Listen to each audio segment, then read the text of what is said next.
Herzlich willkommen zurück zum Ort der absoluten Glückseligkeit, meine lieben Freunde.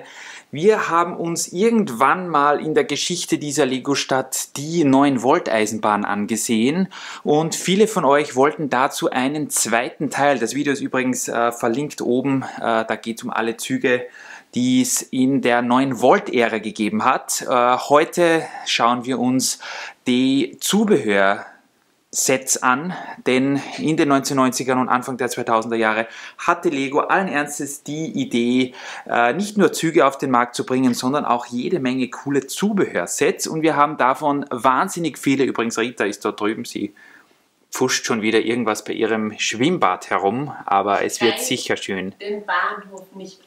Ja, bitte den Bahnhof nicht angreifen, den schauen wir uns nämlich an. Wir schauen uns heute an, welche tollen Sets Lego in der Geschichte der 9-Volt-Ära so auf den Markt gebracht hat, um die Züge oder das Spielerlebnis mit den Zügen, ich glaube zum Schwimmbad gibt es demnächst auch wieder ein Video, wenn dann was fertig ist. Wir sind übrigens beim Bauen, es sieht dementsprechend aus, aber ich habe es jetzt nicht mehr ausgehalten. Ich wollte euch jetzt zeigen, was so los ist und ja, lange Rede, kurzer Sinn, 9-Volt Eisenbahnsets, die keine Züge sind. Eines meiner Lieblingssets, beginnen wir vielleicht gleich damit, ist das Cargo Terminal. Das hier sind jetzt zwei nebeneinander. Ihr seht, es fehlen leider noch ein paar Teile. Hier oben diese Stütze in Rot ist sehr schwer zu bekommen.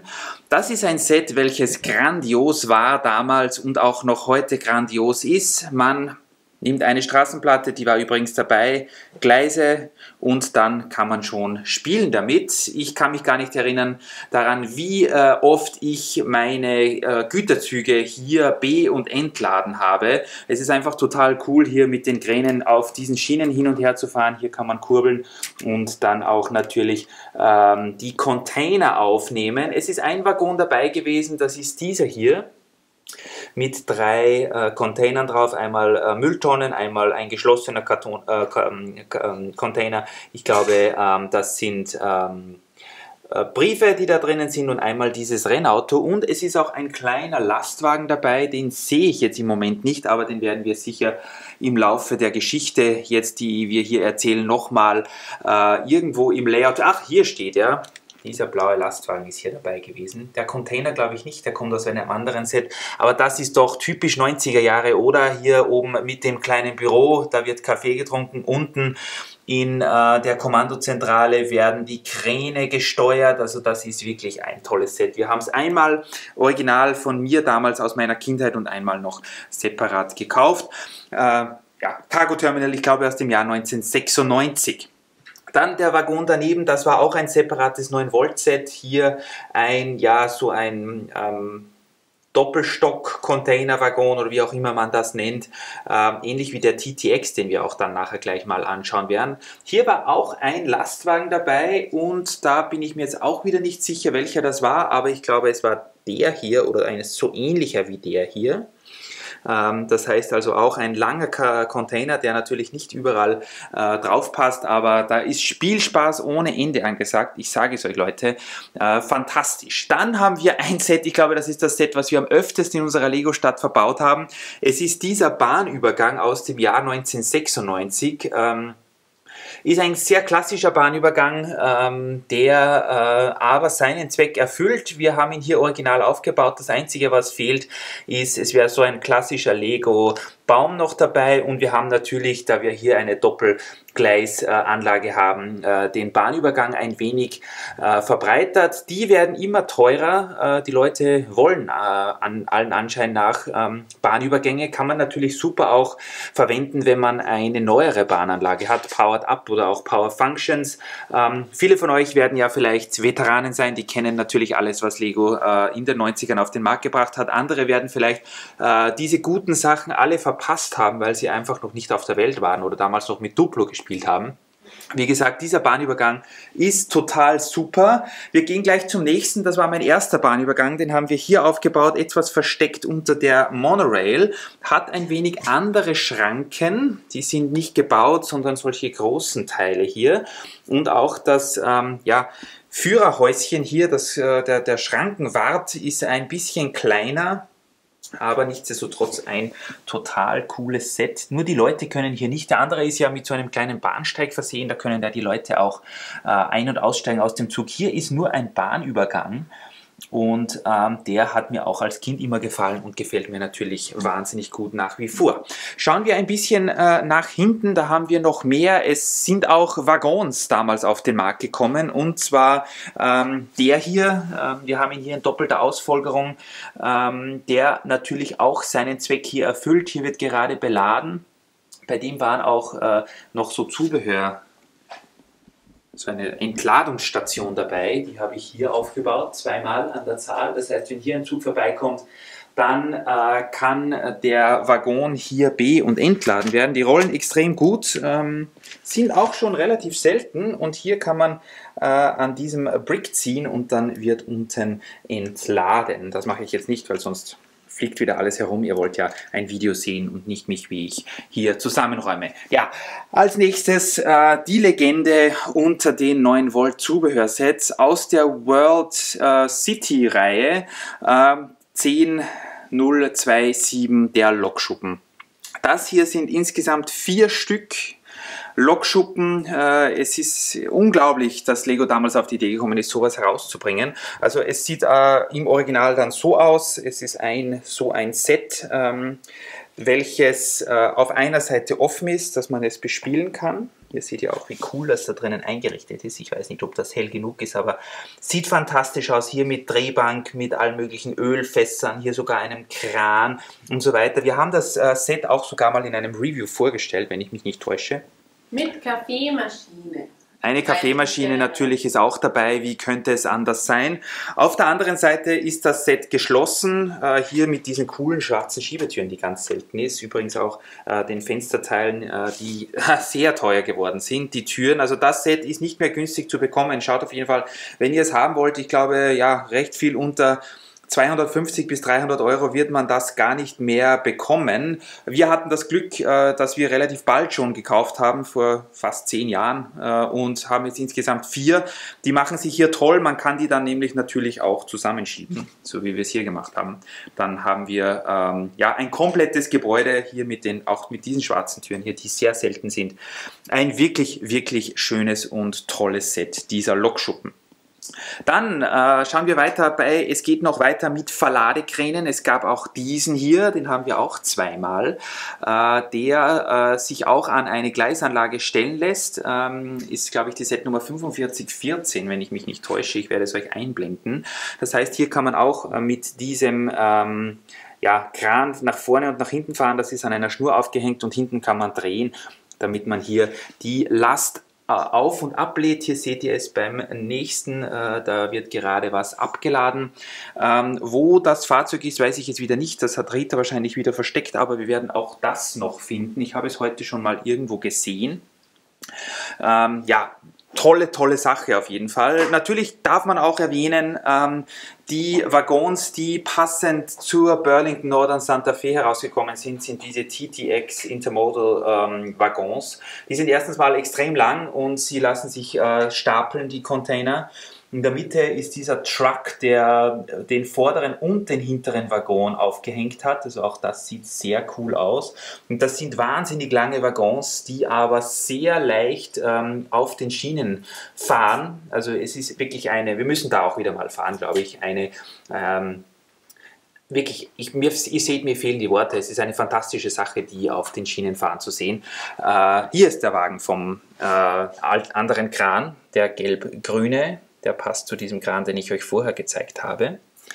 Als nächstes haben wir noch einen Kran, der ist ein paar Jahre vorher rausgekommen, hier in Rot, sehr ähnlich wie der dort hinten. Ein bisschen anders vom Aufbau. Man kann dieses Cockpit oder dieses Führerhaus hier nach vorne und nach hinten bewegen, soweit man will. Man hat auch hier eine coole Waage, die kennt ihr vielleicht noch vom Cargo Train, den wir dort hinten haben, der in schwarz und rot, der hat das auch, die 65, wenn ich mich nicht täusche. Hier ist auch der passende Lastwagen dazu dabei. Das sind Sets, die man noch relativ günstig bekommt. Wenn ihr Glück habt, schaut mal auf Willhaben oder den Kleinanzeigen. Vielleicht habt ihr da noch Glück und könnt das Set noch für teilweise 15, 20 Euro bekommen und damit kann man natürlich auch super eine neuere Bahnanlage erweitern. Natürlich ist die Optik jetzt nicht mehr so, wie man es von den 2020 Jahren gewohnt ist, aber warum nicht? Das kann man ohne weiteres so machen. Dann geht es weiter mit einem sehr, ja, spektakulären, kuriosen Set. Wir haben hier geändert, dass das Set normalerweise auf einer grünen Bodenplatte steht. Sonst ist es, glaube ich, original. Es ist die Zugwaschanlage. Und hier ist irgendwas abgefallen, aber es ist, glaube ich, nicht so schlimm. Eine Waschanlage für euren Zug. Das heißt, der Zug kann am Abend, wenn er seinen Dienst versehen hat, hier reinfahren. Oder besser gesagt, hier durchfahren. Hier am Ende ist sogar dieser Prellbock, der war dabei. Und dann fährt er hier bei diesen Autos vorbei. Das sind zwei baugleiche, ja, das ist übertrieben, auf jeden Fall so Fahrzeuge, die sehr, ja, nach 1990ern aussehen bei Lego, etwas Raumschiffmäßiges, und die haben vorne so Bürsten und die werden immer eher in die Mitte der Bahngleise gedrückt, und das heißt, wenn der Zug hier durchfährt, dann wird er so schön gebürstet, und wenn man rausfährt, dann sollten sie wieder nach vorne fahren. Ihr seht es.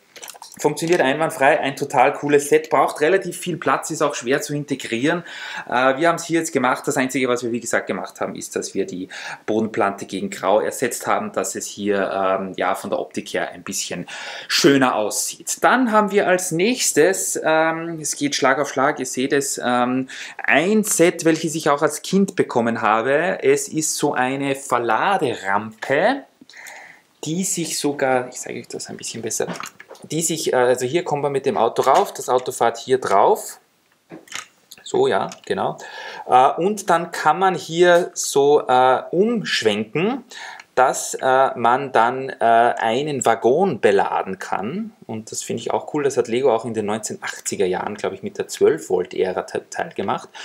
Und mit dabei ist, das war jetzt nicht ganz richtig, es muss ja hier noch eigentlich dieser ganze Teil hier nach rüber schwenken, also das wird jetzt, so ist es richtig, verzeiht mir. Das heißt, das Auto fährt hier drauf, so ist das Set richtig aufgebaut. Das Auto fährt hier drauf und wird dann hier rüber geschwenkt und kann dann hier auf einen Waggon beladen werden. Mit dabei war auch ein Waggon, der relativ einfach ist, aber seinen Zweck natürlich vollkommen erfüllt, und auch mit dabei war dieses weiße Auto mit diesem coolen Typen, der hier mit Sonnenbrille drinnen sitzt. Auch ein sehr nettes Set, wie ich finde. Die Zubehörsets von den 9-Volt-Zügen kennt ihr, diese Verladerampen, die ich liebe.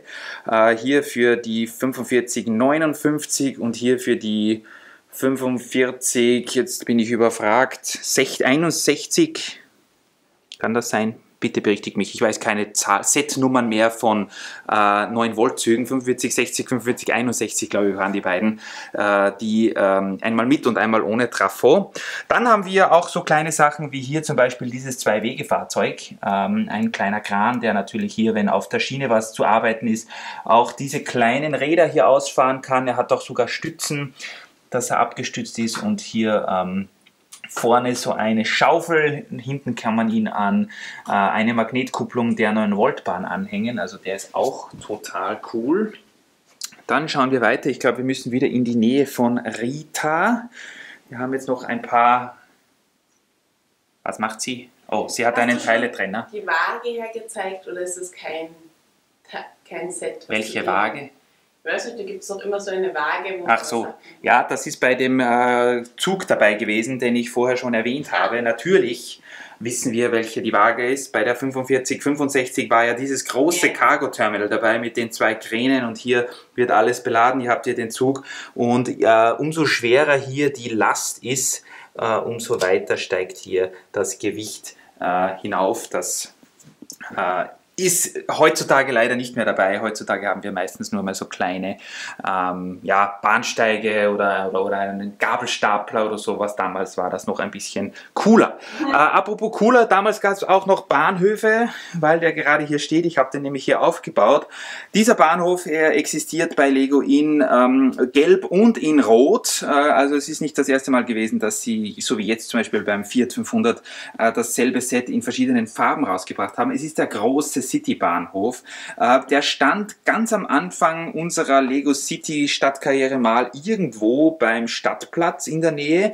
Wir haben ihn dann aber weggegeben, weil wir gedacht haben, wir bauen den mal um und es ist bis dato nicht passiert. Es ist ein Riesenbahnhof mit 4 solchen großen Auffahrtsrampen, jede Menge Figuren, hier so einem kleinen Fahrzeug, welches ja jede Menge Gepäck mit sich bringt. Ihr seht es hier, auch Briefe und so weiter. Es sind bei dem Set auch noch ziemlich viele 1x1er-Fliesen dabei gewesen. Ich glaube, das sind die Tickets für die Fahrgäste.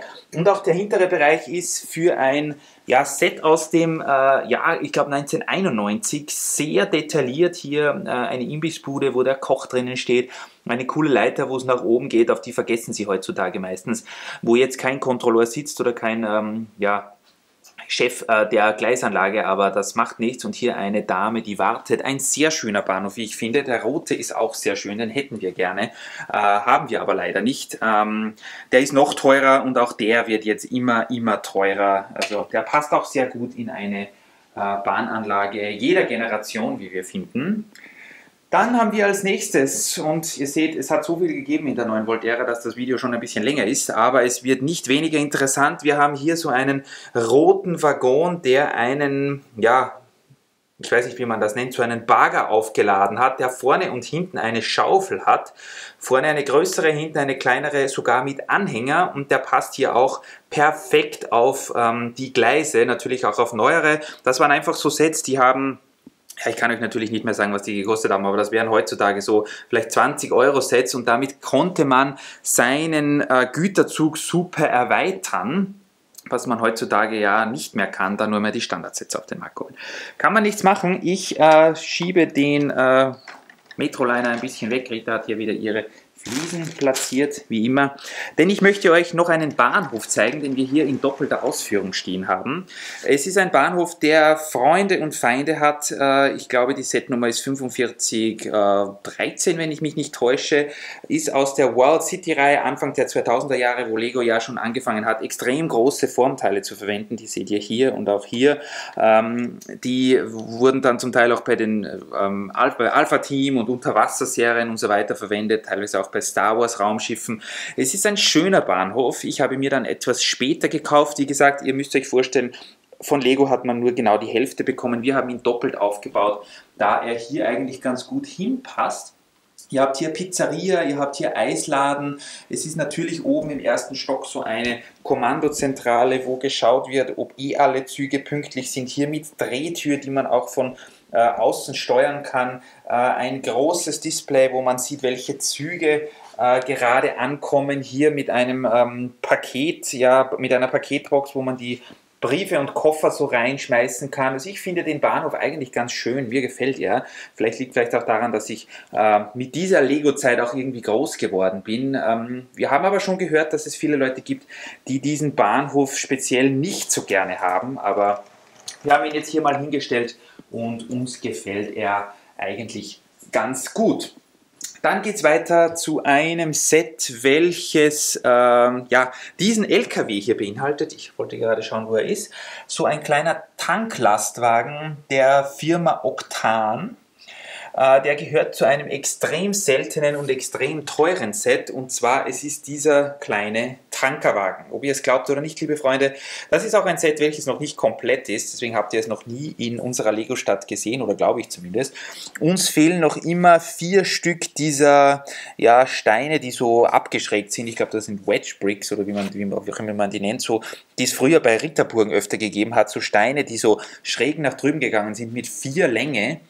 Die sind extrem selten zu bekommen, genauso hier diese Teile hier und auch die Inverted-Teile für unten. Da habe ich lange schon immer wieder meine Wanted-List bei Bricklink angeschaut, und irgendwie gibt es da keine Verkäufer, die diese Teile haben. Kommen auch immer nur bei 1-2 Sets vor. Nichtsdestotrotz, bis auf diese 4 Teile ist der Waggon jetzt endlich fertig. Unser Lastwagen darf schon mal in Lego City fahren, in Wild City, der ist schon länger hier unterwegs. Aber irgendwann wird auch dieser hier mal fertig sein, und dann geht es damit auch rund. Hier gleich, wenn ihr in unsere Stadt reinkommt, haben wir natürlich auch neben unserem Küchenstudio, wo wir immer unsere Review-Videos aufnehmen. Hier ist gerade gar niemand da, vielleicht weiß ich nicht, hat Rita die Figuren wieder rausgenommen, haben wir nochmal diesen Bahnsteig, den ihr zuerst schon gesehen habt. Ich glaube, der ist noch ein- oder zweimal verbaut. Wir werden ihn vielleicht mal ein bisschen mocken, dass nicht alle gleich sind. Wir geben doch noch immer das Interview am Startplatz.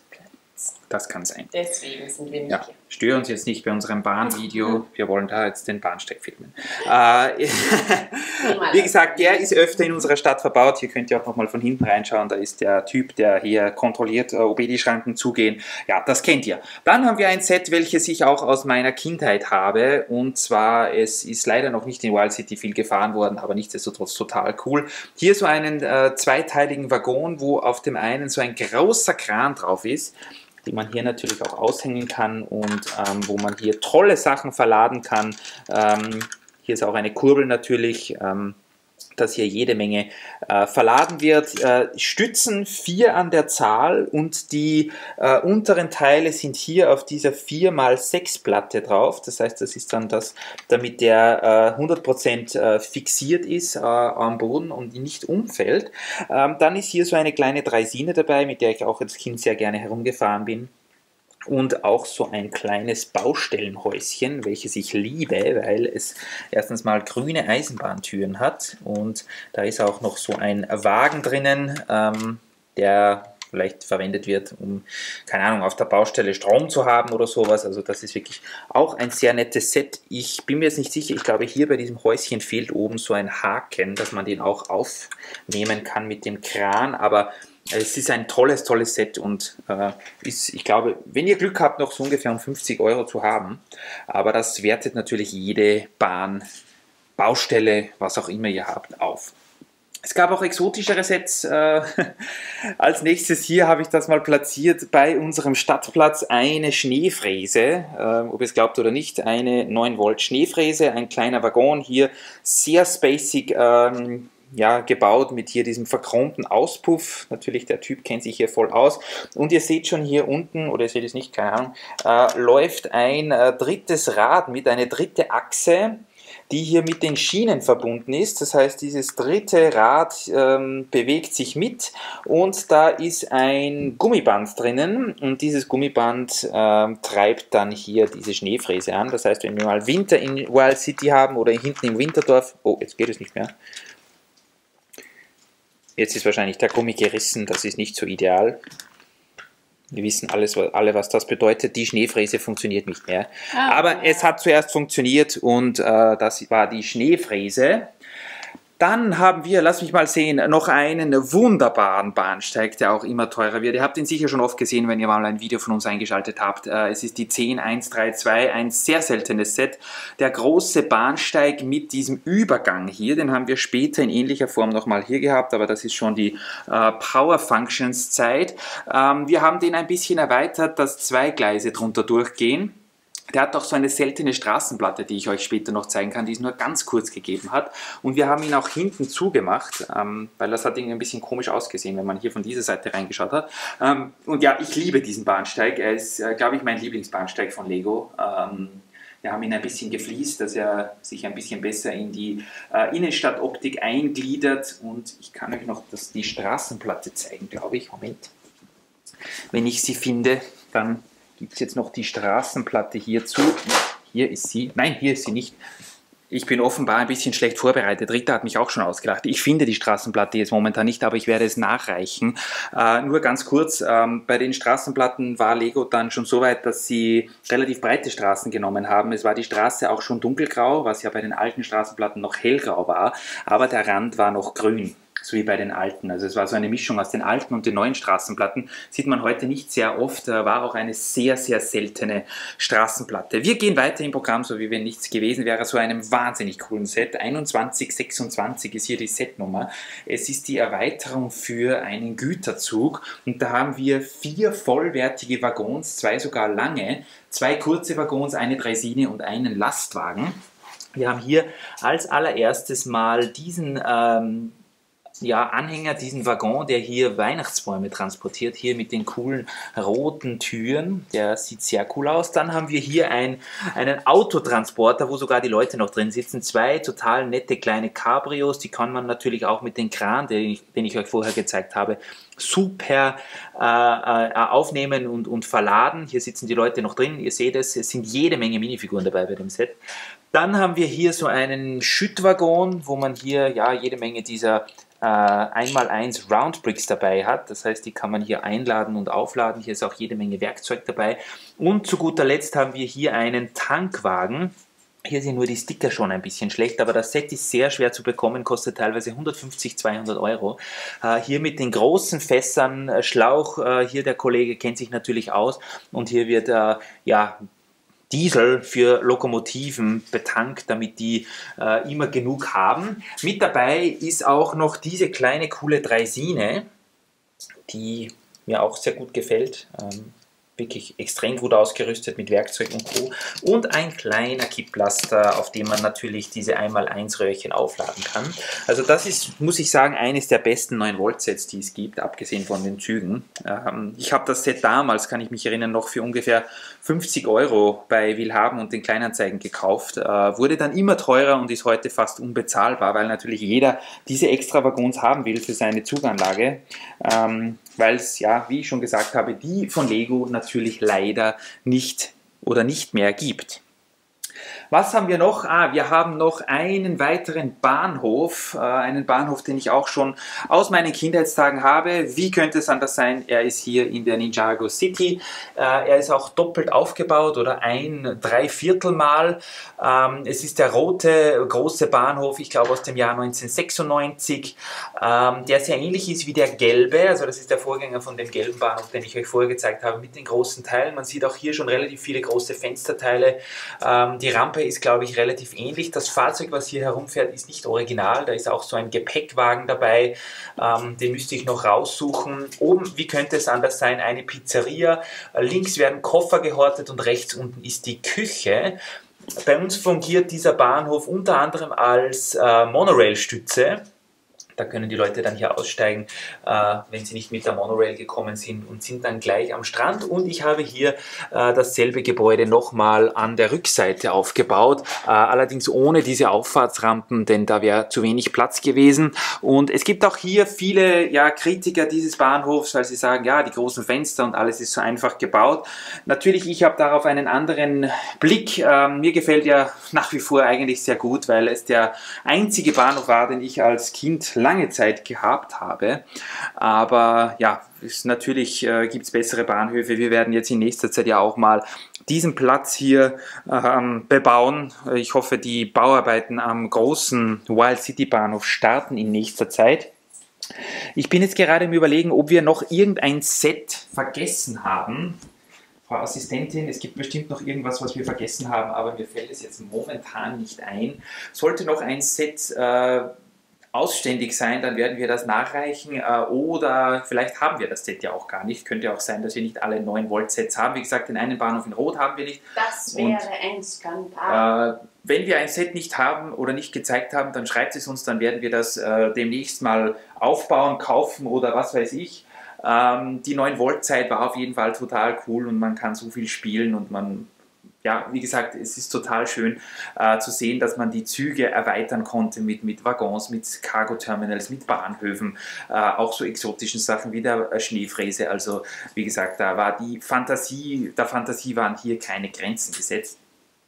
Und ja, das war's mit dem zweiten Teil des Lego 9-Volt Specials. Vielleicht lassen wir die Züge auch nochmal fahren, keine Ahnung. Rita hat aber zuerst schon gesagt, dass sie Hunger hat, bevor ich mit dem Videodreh begonnen habe. Und wir wollen sie natürlich nicht jetzt noch länger auf die Folter spannen. Irgendwann seht ihr demnächst auf jeden Fall wieder mal ein Video, wo wir mit allen Lego 9-Volt Zügen fahren, wo wir vielleicht auch mit den Zügen und den zusätzlichen Anhängern durch die Cargo Terminals düsen. Das wäre total cool. Wie gesagt, ich schaue jetzt nochmal, ob ich irgendwas vergessen habe. Ansonsten schreibt auf jeden Fall in die Kommentare, was euer Lieblings-Lego 9-Volt Set ist. Vielleicht machen wir demnächst auch mal dasselbe mit Power Functions und Powered Up, dass ihr dann seht, wie da die Unterschiede waren. Wie gesagt, falls ihr das Video, wo wir die 9-Volt Züge... Ja, Hogwarts-Zug, der ist dann schon der neue. Es gab aber auch alte Hogwarts-Züge, die haben wir übrigens nicht. Und den Disney-Zug. Ja, genau. Da wäre Rita vielleicht dabei. Schreibt uns in die Kommentare, ob ihr das sehen wollt, auch welches euer Lieblings 9-Volt-Set war, was ihr gehabt habt, was wir vergessen haben und so weiter. Und dann ja, sehen wir uns demnächst hoffentlich mal wieder. Danke fürs Einschalten und macht euch eine schöne Zeit und bis demnächst. Tschüssi! Lasst einen Disney-Zug fahren.